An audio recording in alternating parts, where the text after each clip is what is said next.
हमारे इतिहास को तोड़ मरोड़ कर लिखा गया है। हो सकता है वो सही हो, परंतु हमारे इतिहास को गौरवमय तरीके से लिखने में अब हमें कौन रोक?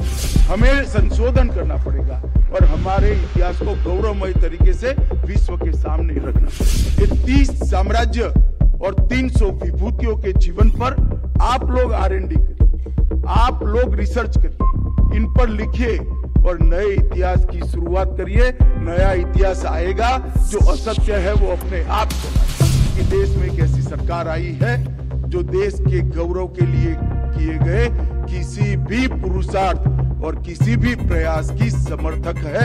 आप आगे आइए, रिसर्च करिए और इतिहास को फिर से बनाने का प्रयास करिए। मैं अभी इतिहास का विद्यार्थी, मैं कई बार सुनता हूं कि हमारे इतिहास को गलत तरीके से लिखा गया है।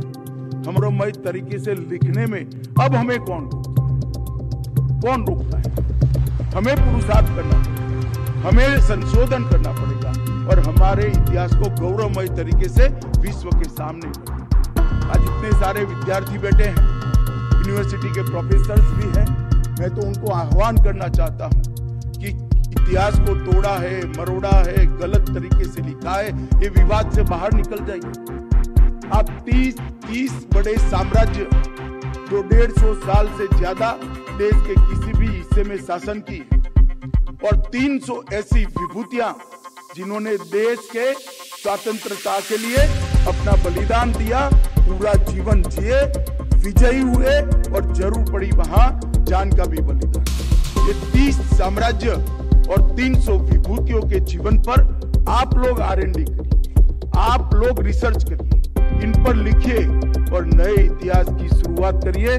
नया इतिहास आएगा, जो असत्य है वो अपने आप चला जाएगा। और मैं आपको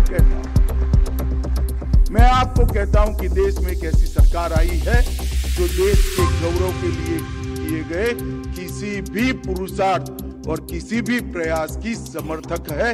आप आगे आइए, रिसर्च करिए और इतिहास को फिर से बनाने का प्रयास